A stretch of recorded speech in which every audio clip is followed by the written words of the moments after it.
My name is Sora Leposki, and today we are going to be discussing osteoporosis. Well, what is it? How can I avoid getting it? Well, we're going to start off with, what is osteoporosis? Well, it's increased bone fragility, meaning that the bones have a lower bone mass, which leads to an increased risk of fractures. This is very, very common in older people, especially in older white women, as we will see further into this presentation. So, osteoporosis is the most common metabolic bone disease, which again leads to a very increased risk of fracturing bones. This can lead to disability, and eventually we'll see what other effects it can have on someone's life. So, some signs and symptoms of osteoporosis. Some chronic pain within joints, even when moving or when not moving. Again, with these very skinny and fragile bones, it can be very easily to break or injure yourself. So multiple vertebral thoracic fractures are also very common with the mobility of just day-to-day activities. But with this happening and all these thoracic fractures, it can lead to intense lung disease and secondary heart problems. A quick loss of height is also very common in older people because the muscles around it are also deteriorating, leading to a shortening, usually sometimes a humpback as well. So, how can you test for it? Well, usually at a clinic, you'll go to a doctor and they'll have a bone mineral density test. It's very easy to test for, and it utilizes the dual X-ray absorptiometry, basically meaning they're just examining inside of the bones, saying what's in there and how far it has progressed, if it has progressed at all. And then bone quality, which is not really measurable, but using the bone mineral density test, you can definitely guesstimate on that and see how far it is. So checked bones for major diagnostic tests are usually your hip and spine, because those are the bones that are most used and common joint issues there. So making sure that those are all good is very, very important.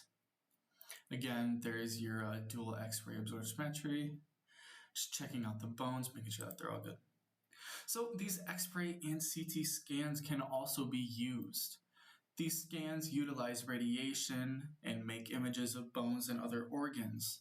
These are very commonly used in the field, especially CT scans in emergency rooms, using to check full body or cavity for motor vehicle injuries. And then again, using to check blockages or other abnormalities within the body. So if the blood vessels within the bones get damaged, you can use the CT or X-ray scans to make sure that you are not in any danger. Again, with these X-rays, they are cavity or specific bones.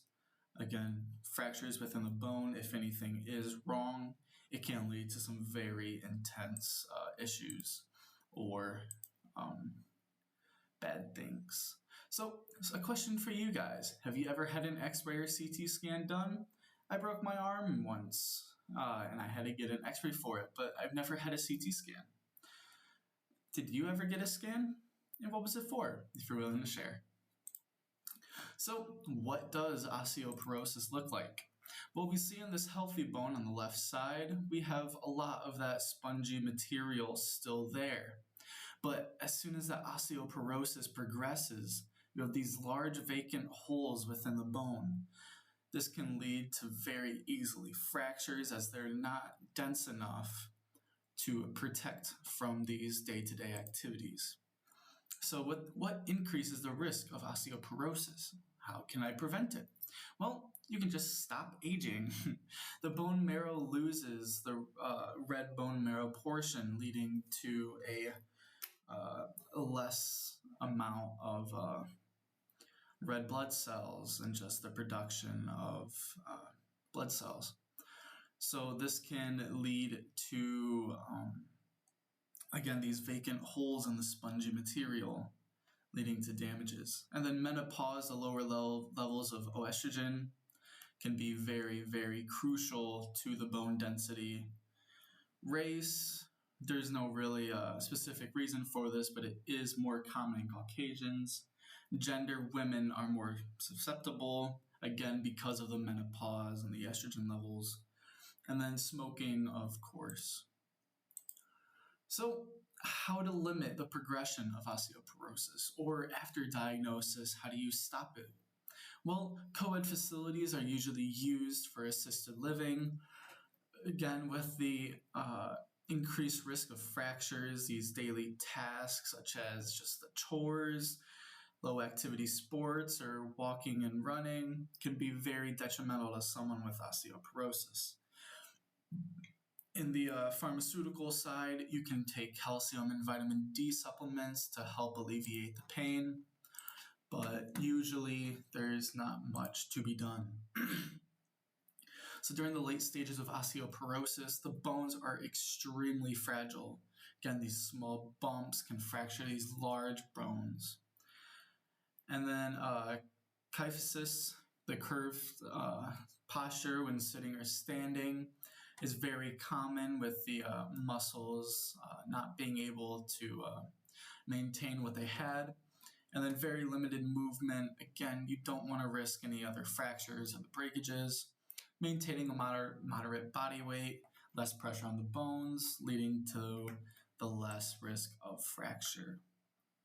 There are my references, and I hope you have a wonderful rest every day. Thank you.